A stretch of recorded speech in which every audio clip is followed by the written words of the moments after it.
Good afternoon and welcome to CSC's first ever virtual workshop. Needless to say, I am Red Bull excited about today's topic, get out of debt. My name is Justin Frazier and I'm a certified counselor here at CSC Federal Credit Union. I've been with the credit union for 10 years and I've had many roles from recovery specialist, loan officer, solutions rep. These roles have allowed me a dynamic approach in my new role as Community Outreach Coordinator. My experience here at the credit union has equipped me to strengthen our community by bridging gaps and developing a more equitable and sustainable community. So let's get into it. If you are joining me today, like many other Americans, you are probably facing the challenge of rising debt. It is estimated that 61% of Americans are in credit card debt, and an additional 40% of Americans have been in that debt for 5+ years. A bit of housekeeping for this presentation today. If you have any questions, please feel free to put it in the chat, and my team who's with me today, Tim Plasto, Manager of Marketing, and Sharon, our Marketing Specialist, will moderate a Q&A session at the end of the presentation. Also, if there's any tech or sound difficulties, let us know in the chat. So, the best thing money can buy is financial freedom. Think about it. Having enough income to cover your expenses, to live on your own terms. Instead of working for car payments, credit card payments, or loan payments, imagine if your money was working for you. So, the Get Out of Debt workshop today will 1. Assess your financial situation. Evaluate your income. What's coming in versus what's going out. 2. Exploring repayment methods. How will you tackle the debt? 3. Identifying common mistakes. What is keeping you in debt? And 4, defining goals. What are you actually trying to achieve? And 5, cultivating healthy habits, creating new behaviors to achieve success. So number 1, assessing your financial situation. Step 1, stop acquiring debt. Let me say it again for the people in the back. You must stop acquiring more debt. You can't pay off if you're still adding. So that one is very important. Stop acquiring. 2, put pen to paper. This is where the magic happens. The picture becomes clear on what's working and what's not. The next point is find the holes in your bucket. What is draining your budget? Tell me in the chat some things that may be draining your budget. The next point, make hard decisions in order to get expenses to a minimum. The discipline of restriction is hard to tell yourself no, but you must do it in order to get the cash flow to pay off your debt. So number 2, exploring repayment methods. You must prioritize and develop a debt repayment strategy on interest rates, balance, and penalties. Create your antidote according to your financial situation. Choose which strategy works best for you. Once you evaluate, choose the best strategy to plug the holes in your bucket. What is going to fix the financial problem, you have to ask yourself. Allocate as much of your disposable income as possible. This is the time to be aggressive. You want to take your disposable income, which is your net amount paid after taxes and withholdings.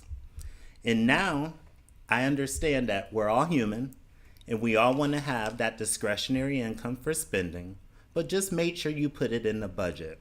But please note, the less you spend on spending, the more you can use to get out of debt. So with those repayment methods, one method we like to look at is called the snowball method. This prioritizes balances. So you're going to start with your smallest debt and make minimum payments on the highest balance and extra payments on the smallest. So just to reiterate, you're paying minimum payments across the board for all your debts, but you're going to prioritize these by balances, starting with your smallest. Then you're going to work your way up to your larger balances. You're going to build motivation by settling debts faster. This method works for people that are tackling debt with similar interest rates across the board. It's needed to be for someone that's needed to be motivated by small wins. So when you think about when you're in the gym and you're dieting and you lose that 1 pound and it feels good, and then you get to 2 pounds, then 5 pounds, that's the same with this method. You're going to be motivated by paying those small debts first, and you're going to see as you get the momentum that you're going to continue to pay the next largest, and finally get yourself debt free.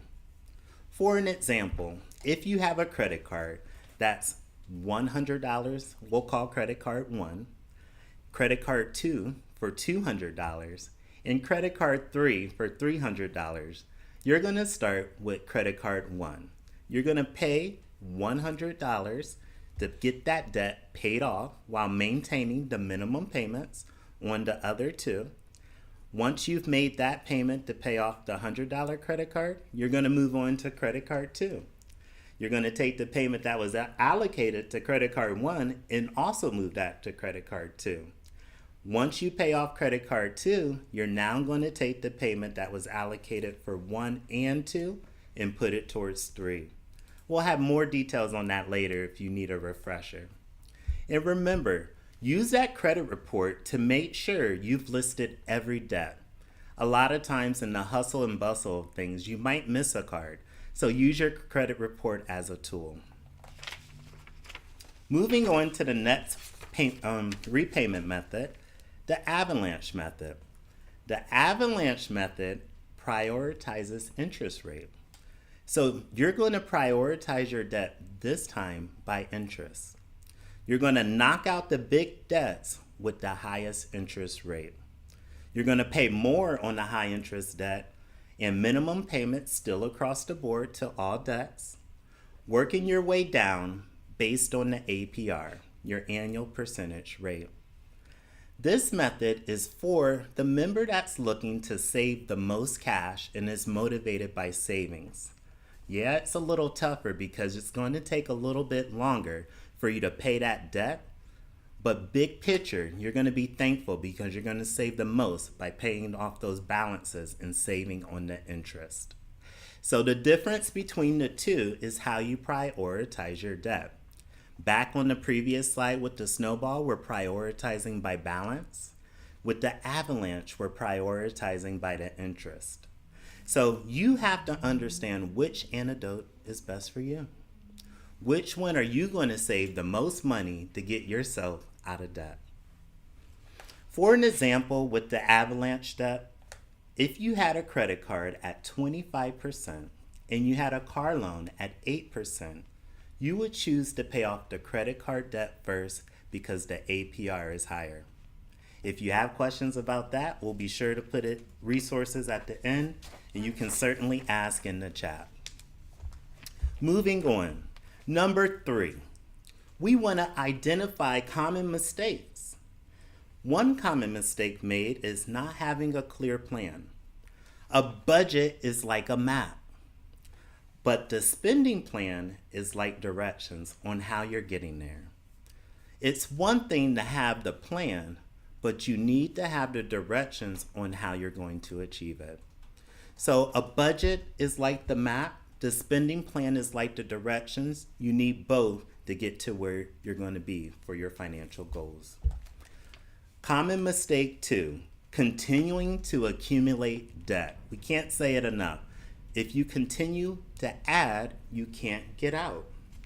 So another credit card, a transfer of balance, Another loan, especially from fringe financial services like payday lenders, is not a resolve, it's a delay. So you must stop accumulating more debt. Neglecting emergency savings is another common mistake. Budgeting savings ensures that you have funds on hand to cover unplanned expenses. A lot of times it's why we're in debt in the first place, because we didn't have the savings to cover unplanned expenses. So while you're paying off debts, be sure to continue to save so that you don't find yourself against a wall. The next common mistake, not seeking professional help, especially when needed.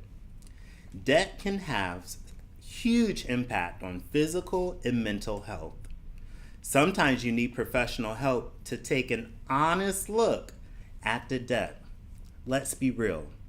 A lot of times we put blinders on and we don't take a true look at the type of debt we're in. A professional can help you take an honest look when we put pen to paper to see, hey, what's going in and what's coming out, and are you still in the positive?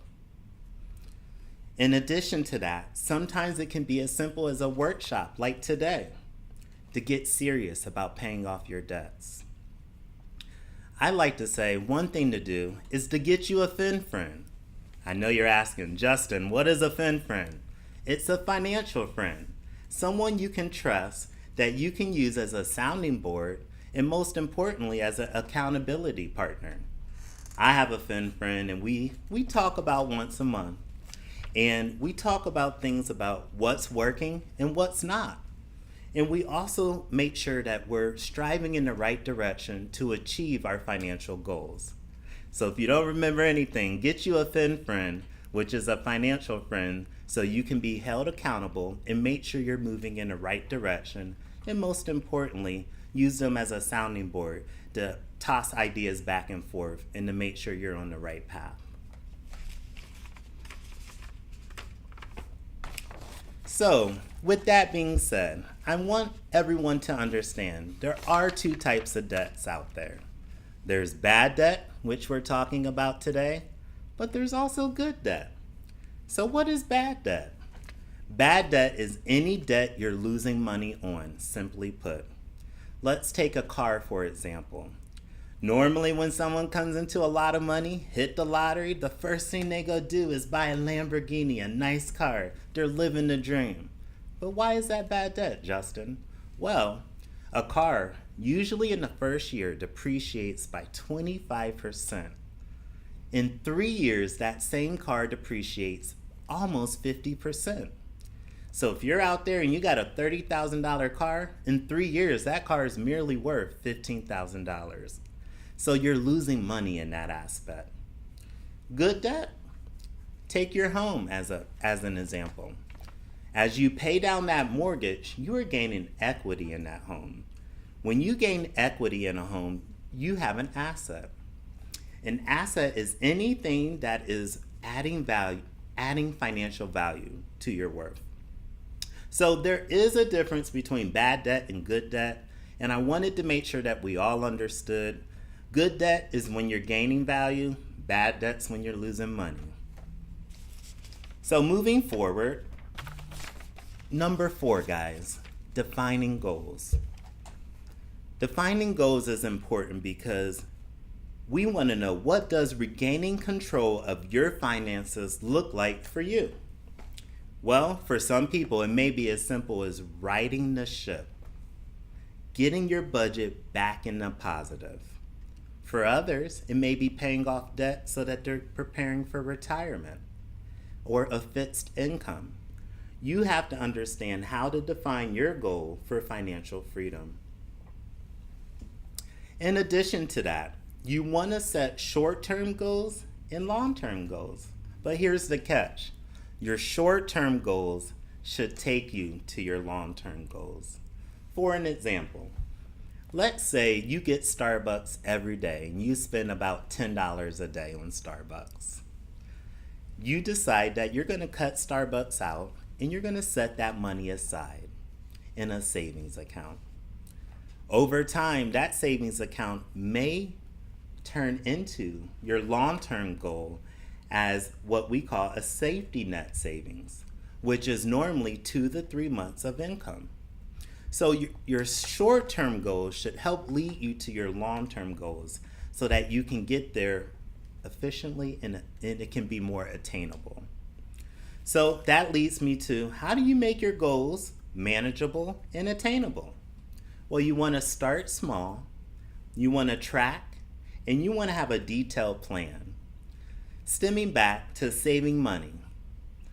If you had, let's say you get paid every 2 weeks, and you set up an ACH for $50 to go to another account at a different financial institute, the beauty is in the detail.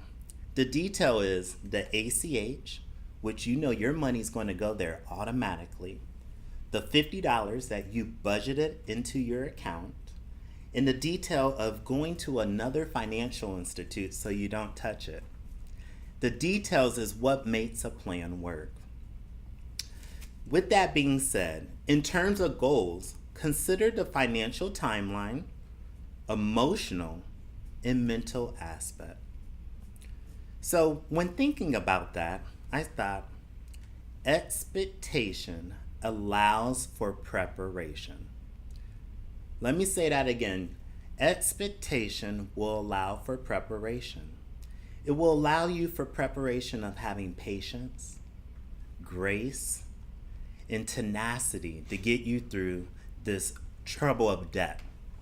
You're going to need all three because you may make some mistakes down the line, but you have to be gracious with yourself and understand you didn't get in debt overnight, so it's going to take time to get out of it.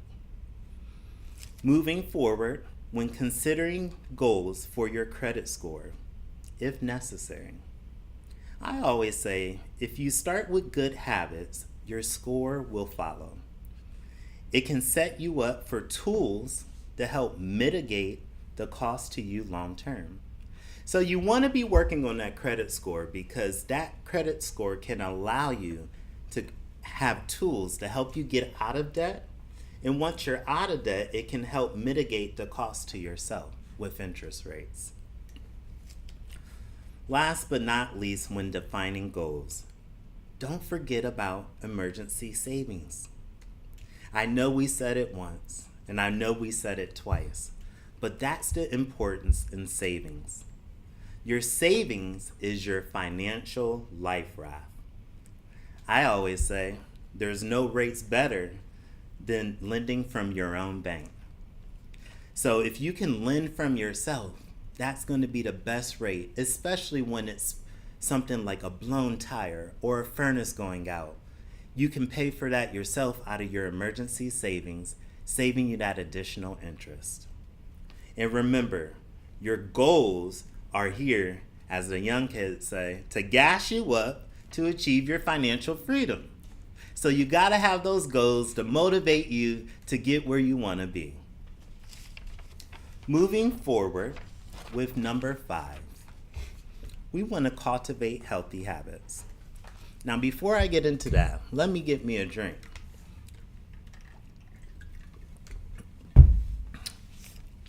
Cultivating healthy habits. We want to find ways to stop impulse spending. Radical results need radical change. Think of this. You're in your era or your season of getting out of debt. You have to be radical when trying to get out of debt. Why don't we remove apps that disrupt your budget? I'm talking about apps such as Amazon, DoorDash, FanDuel. Those are all apps that disrupt your budget. If you're in your season of getting out of debt, you must take out the things that disrupt your budget. I often say, dieting and finances aren't too far off. If you're on a diet, what are some of the things you do at home? You take out the snacks, you take out the candy, you take out the sodas. That's the same thing when it comes to your budget. You gotta take away the things that disrupt it. So Amazon, DoorDash, FanDuel, Starbucks, whatever it is that creates you to have that impulse spending, you have to remove it. The next point, put bills on auto pay. Let me rephrase that. Put bills on auto pay to avoid late fees. Stop paying fees on debt and interest on fees. It don't make sense, and it definitely don't make dollars. You have to put those on auto pay, at least for the minimum payments, so you avoid the late fees and the additional interest added onto the late fees. Your goal is to reduce debt, not to let the debt go up. I always say Hulu, Netflix, subscription companies, and gyms got it right, because one thing they do is they make sure you're on auto pay. Now it's time to make your money work for you. Also, develop a waiting period for big purchases. What do I mean? When you are going to make a big purchase, and only you will know that amount, when you do your budget, you will know an amount that is going to be a little bit bigger that your budget probably can't handle for the month. You need to put a waiting period on it. So this summer when it gets hot and you got a great idea to go buy a pool, put a waiting period on it. And like I always say, put it in the budget. Let's see what it looks like. Can you afford it? Is it going to be beneficial to you? Are you in your season of getting out of debt? If so, it's a no. So remember, put a waiting period on big purchases. It will help you make smarter choices and also think of alternatives. Next, nickel and dime income back into your budget. I read an interesting statistic the other day. The average person in a lifetime walks past $40,000 in change. Crazy, right? But it adds up. It will add up for you too as well. So how do you nickel and dime back into your budget? Well, you find ways to cut costs. If you find a generic brand, cut the cost, 50 cents back into the budget. If you find something that's going to be cheaper as far as a subscription service, $10 cheaper, put it back in the budget. If you can find ways to nickel and dime, you might be surprised by the savings and what you can add back into your disposable income. Get creative, make it fun, especially with families, guys. Your whole family has to be on board in order for you to get out of debt. Make it fun for the kids, make it fun for the husband or wife. Let's do a savings challenge. Tell your kids that you are working on paying off X amount and we need to save, let's say, $5,000. If we do so, we're able to go on a vacation. Get creative. If you know me, I found one day auditing my own budget that I was losing money. And what I found is because, of course, I have many friends, many coworkers, many associates. I had to go to about 5 to 10 parties every month. Well, even at $20 a pop, it was about $100 to $200 every month. I was able to get creative with the gift giving, and with that being said, I was able to put $1,200 to $2,400 back into my disposable income. So it's important for you to get creative and make it fun, especially with family. Stop the trends and comparisons. The trend to spend must stop. Everybody a couple months ago needed a Stanley, but you had a perfect tumbler, right? It's okay if you want the finer things, but you have to think, what is your goal? If your goal is to get out of debt, a Stanley's not what you need. You need to put that money towards your debt or that credit card payment you're working towards in our repayment method of the snowball effect or the avalanche. So you gotta stop the trend to spend and make the trend to save. Now, once you get out of debt, you can put it in the budget, and then if you can afford it, go get it. And remember this, it's not always a no, guys. It's a not now. We're in a season of getting out of debt. We're delaying telling ourselves yes. We're telling ourselves no for the bigger picture, and that's to be debt free and financially free. And like I'm always going to say, and you guys will get used to it, my slogan, if you want it, put it in the budget. So once you become debt free, just remember, put it in the budget, make sure you can afford it. I also have to pay note to this. The buy now and pay laters, they have to stop. It's a trap. It's definitely debt just in disguise. Think of it this way, instead of buy now and pay later, how about save now, buy later? Moving forward, now that you guys have discovered some ways to get better behaviors and better habits and to assess your situation, we want to explore more options with tools to help. So when exploring those options, we want to look at some things once the behaviors have changed that may help you. One of those tools would be a debt consolidation. A debt consolidation allows you to combine all debts into one payment by taking out a new loan, ideally with a lower interest rate, using it to pay off your debts. Now, one thing I have to say about this is you have to fix the holes in the bucket before you utilize a tool like a debt consolidation. Or else what you find is that you run the bill back up, and not only are you in the same situation, but you've doubled your debt. You have to assess your situation by putting that pen to paper. Remember, I told you that's where the magic happens. That's where you're going to see what's working and what's not. Where are you losing money? Where are you tracking what's going out of the budget, and why is it not working for you?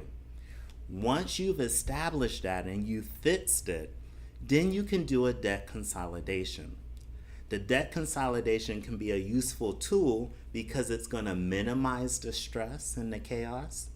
It's going to help with higher interest rates, and it's going to simplify the payments for you.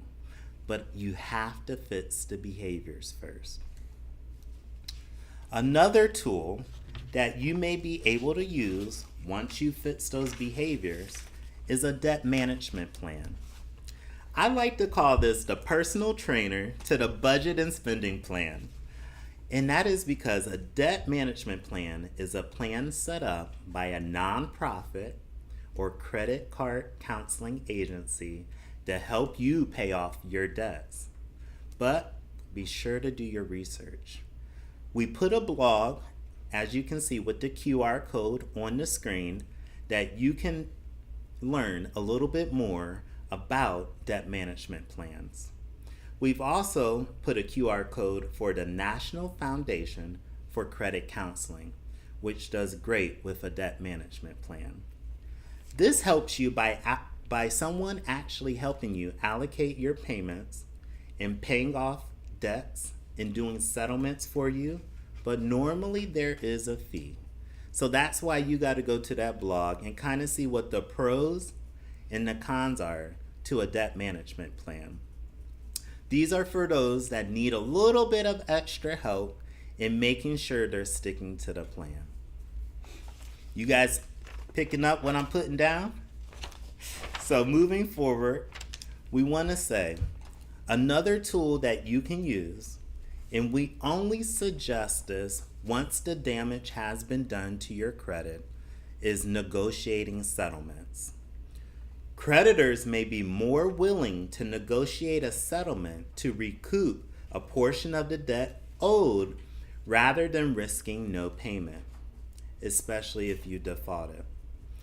Now, the reason why you only want to try to do a settlement once the credit has already been affected is because you don't want to create more damage on your credit if you're only 30 days delinquent or possibly even 2 months. But if you do settle, there are some benefits. Of course, you're going to be paying less.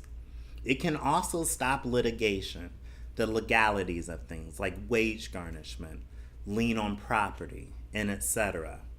But I must caution you to take note. You may get a 1099-C for anything $600 or more on the debt you did not pay because they may consider it taxable income. So you have to understand, is that the right antidote for you?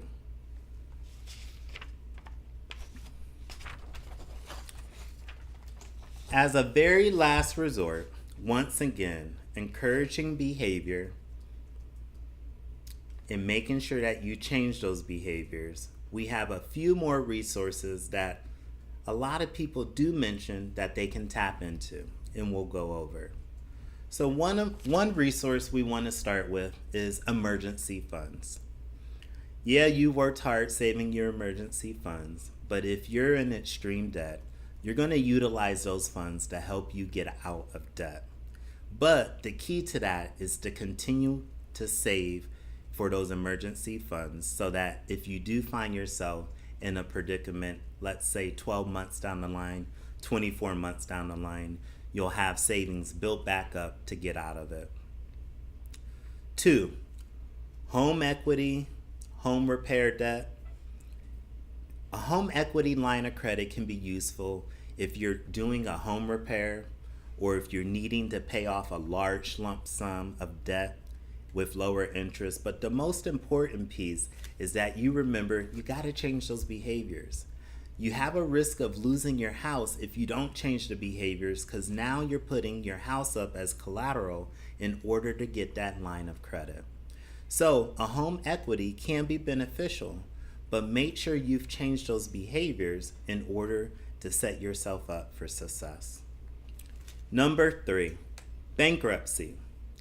If you're thinking bankruptcy, most of the time it's because your income won't support your debts. If seems like it's the best option for you, you're going to seek counsel with an attorney or a professional to see which chapter is going to be in your best benefit. 4, 401k and retirement. I listed this last because that all means if you don't have to touch it, don't. But this is normally for the person that needs cash now. You can do a 401k retirement draw as a hardship, but I strongly advise against it if you don't have to. But there are times when you need that cash immediately, and they do allow you to do a hardship pull.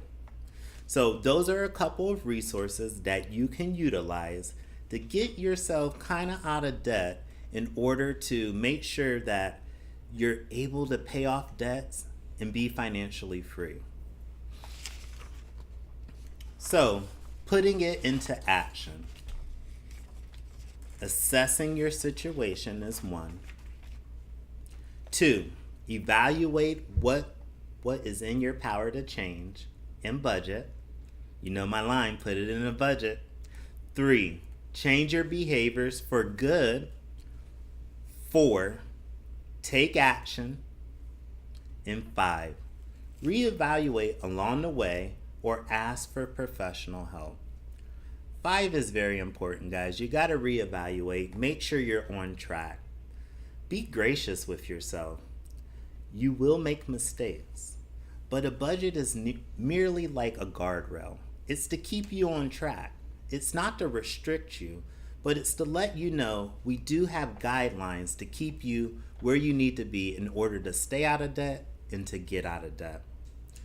Remember, it's not rocket science, but you need to be self-disciplined to achieve. Stop letting yourself down, and you too can achieve financial success. So, budgeting is hard. Being in debt is hard too. You have to choose your hard. Paying off your debt will require commitment, discipline, and support. But here at CSE, we know you got this, and we are here to help. With that being said, we are going to list a few resources for you that you can take advantage of, and we are going to have the QR codes, And for those resources, we have a budget template, we have a get out of debt virtual coach, we have a bonsai article, which is great, how to manage your debt, and we have a QR code for debt payoff calculator to give you a timeline on how long it will take you to pay off your debt. Resources and links will be available post virtual workshop in the video description, so make sure you check it out. So, my team will moderate some Q&A and also participate if needed. So I'm going to look over to my team, Tim and Sharon, and see what we got. So, seems like right now nobody has any questions, but we encourage you, if you do have any questions, feel free to shoot us an email, throw it in the chat later, or simply stop into any of our branches to ask those questions or to meet with the team. We appreciate you being with us today, for giving me something more valuable than money, your time. My name is Justin Frazier with CSC Federal Credit Union, and I thank you guys for joining us today, and I look forward to more virtual workshops, and if you have any questions, feel free to email us. Thanks, guys.